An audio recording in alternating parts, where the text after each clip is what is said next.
Semua oknum yang diduga terkait kasus ini dan semua pihak yang memprovokasi dengan tujuan mencemarkan dan memfitnah saya, semua akan ada. Beberapa kali tim manajemen TA itu mengirimkan uang Rp80.000 untuk makan. Namun nominal itu dirasa sangat kurang, kan harus dibagi untuk 6 orang. Hello everyone, welcome back lagi to my YouTube channel bersama dengan aku, Yusril Kim. By the way, yang nonton gimana kabarnya hari ini? Apakah dalam kondisi yang baik-baik saja? Well, aku harapkan seperti itu ya. Dan untuk kalian yang mungkin dalam kondisi nggak baik-baik aja, jangan lupa ya untuk terus semangat dan juga jangan menyerah. Well teman-teman, dalam video kali ini kita akan membahas tentang lanjutan dari kasusnya Kak Tashy Atasya, yang mana baru-baru ini Kak Tashy itu sudah muncul ke publik dan juga beliau sudah speak up mengenai apa yang terjadi akhir-akhir ini. Lantas bagaimanakah informasi selengkapnya? Yuk mari kita bahas bersama-sama. Nama Tashy Atasya kembali menjadi sorotan nih usai ia melaporkan sejumlah akun media sosial yang dianggap mencemarkan nama baiknya ke Polda Metro Jaya pada tanggal 11 Juli. Ia dan suaminya Yeni Syahzaki diperiksa penyidik polisi pada Jumat tanggal 21 Juli untuk dimintai keterangan. Adapun untuk kuasa hukum dari Tashy, yakni Sandi Arifin di Polda Metro Jaya mengatakan, hari ini agendanya itu kita mau mengklarifikasi atas dasar laporan yang sudah kita laporkan tanggal 11. Jadi sudah membawa saksi sekaligus Kak Tashy dan Habib Syekh untuk pemeriksaan klarifikasi. Dalam pemeriksaan ini, Sandi mengatakan bahwa pihaknya turut membawa beberapa bukti tambahan untuk mendukung laporan yang mereka layangkan. Nah, bukti itu diberikan dalam flashdisk. Beliau kembali mengatakan, ada beberapa yang kami bawa di flashdisk, ada beberapa capturean. Intinya, kita mau mengetahui dalang di balik semua ini. Sandi lantas menyampaikan lewat laporan ini bahwa Tashy berharap tak ada lagi akun-akun media sosial yang mencemarkan nama baiknya. Ia menegaskan akan kembali melaporkan akun-akun yang dinilai bermasalah ke polisi. Kami sampaikan secara terbuka, jangan sampai ada lagi yang mencemarkan. Bila mana masih ada, kami tak sungkan memasukkan namanya atau membuat laporan lagi. Dalam kesempatan yang sama, Tashy juga menyampaikan dirinya mengambil langkah hukum terhadap jumlah akun media sosial ini untuk membuktikan kebenaran. Dan dalam pemeriksaan itu, Tashy Atasya juga telah menyampaikan semua kebenaran soal isu tak sedap dengan mantan karyawannya itu ke penyidik. Sandi Arifin kemudian menuturkan, ya intinya kejadian-kejadian kebenaran dan semua yang disampaikan oleh Kak Tashy dan mengklarifikasi apa berita itu benar atau salah. Tadi itu sudah dicantumkan semua. Di sini disampaikan Kak Tashy bahwa beliau mau mencari kebenaran berita-berita terhadap oknum-oknum yang melakukan pencemaran nama baik kepada klien kami, baik di media sosial dan juga di tempat lain.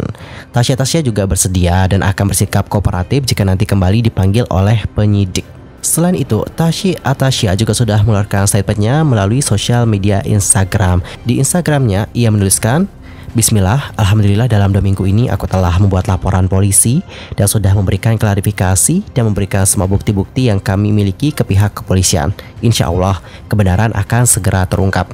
Ingat, semua statement yang kalian ucapkan akan dimintai pertanggungjawabannya. Semua postingan, semua fitnah, dan penggiringan opini akan dimintai pertanggungjawabannya. Insya Allah, kita akan bongkar sampai ke akar-akarnya. Semua oknum yang diduga terkait kasus ini dan semua pihak yang memprovokasi dengan tujuan mencemarkan dan memfitnah saya, semua akan ada pertanggungjawabannya secara hukum. Enough is enough. It's time for me to take a stand from all of this drama, manipulation and lies.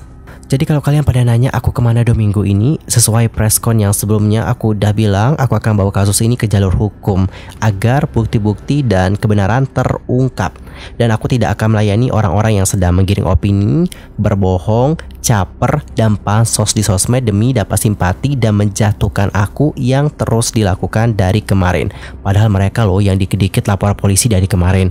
Harusnya ya kalau mereka percaya sama pihak kepolisian dan merasa bukti dan laporan mereka jujur dan benar, ya nggak perlu berkoar-koar di sosmed giring opini sana sinilah. Jadi tolong semua kita sabar sambil menunggu proses hukum berjalan. Jangan terlalu mudah tergiring opini dan statement-statement yang tidak ada pertanggungjawabannya. Allah nggak pernah tidur. Insya Allah kebenaran akan selalu ada jalan. Well teman-teman, jadi seperti itulah bagaimana statement dari Tashy Atasya. Dan sebenarnya sikap tegas yang diambil oleh Tashy dan juga manajemen bukan kali ini saja diutarakan. Di bulan Juni yang lalu nih, dalam konferensi pers, mereka mengatakan akan melaporkan dalang di balik kasusnya. Namun kuasa hukumnya pada kala itu berbeda dengan yang sekarang. Pada kala itu kuasa hukumnya adalah Pak Ramzi, tapi sekarang adalah Pak Sandi. Pada kala itu saat ia menggelar preskon bersama dengan suami dan juga kuasa hukumnya, Tashy membantah semua tudingan dari mantan karyawannya. Ia mengatakan, dia bilang intimidasi sampai berani bohong. Kami bawa surat pengancaman. Saya udah pasrah saja sama Allah dari kemarin. Saya sibuk sholat beneran.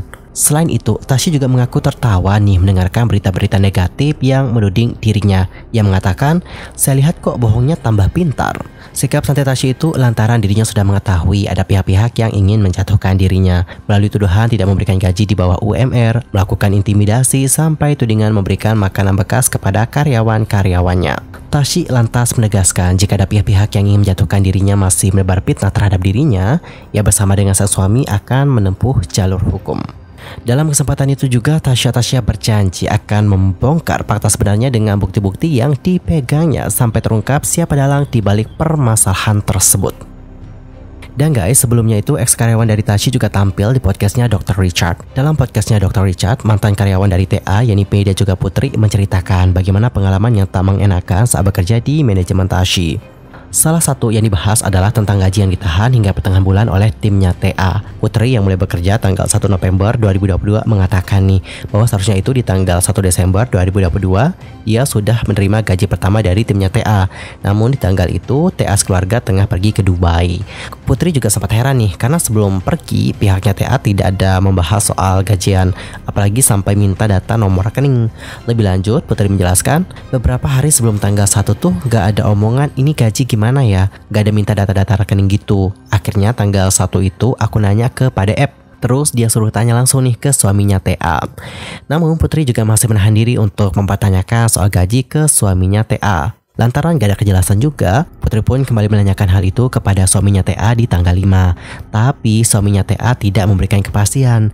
Tanggal gajian pun bahkan diundur sampai ke pertengahan bulan Desember. Itu pun setelah Putri kembali mempertanyakan kapan dirinya dan juga tim gajian. Ia pun kembali mengatakan, sampai tanggal 5 aku chat lagi ke suami TA gajian kapan. Padahal pertanyaan aku tuh satu, kapan? Tapi jawabannya itu selalu kemana-mana. Intinya tuh diulur-ulur. Dapat jawaban 10 sampai tanggal 11 Desember 2022. Terus diundur lagi 10 sampai 15 Desember 2022. Ketika udah tanggal 15 nih, baru aku chat lagi, kak gajian kapan? Teman-teman yang lain tuh sampai nggak punya ongkos buat ke kantor. Dan dilansir dari indozone.id, kondisi ini juga semakin diperparah karena tidak ada bahan makanan yang disediakan setelah TA dan keluarganya pergi ke Dubai. ART yang bertugas pun tidak diberikan uang untuk membeli bahan makanan. Putri yang merupakan leader dari tim malam menceritakan beberapa kali tim manajemen TA itu mengirimkan uang Rp80.000 untuk makan. Namun nominal itu dirasa sangat kurang karena harus dibagi untuk 6 orang. Putri pun kembali menceritakan, awalnya beberapa kali dikirimin sehari tuh Rp80.000 dibagi ber-6 orang. Jadi nggak cukup, kadang aku nambahin. Cuman ketika tanggal 1 harusnya gajian, harusnya aku dapat duit kan. Ini nggak dapat duit, jadi mau nambahin duit untuk makan nggak ada. Well, kita doakan saja semoga semuanya dapat berjalan dengan baik dan juga dapat diselesaikan dengan baik. Dan kita juga dapat mengetahui siapa yang salah dan juga siapa yang benar.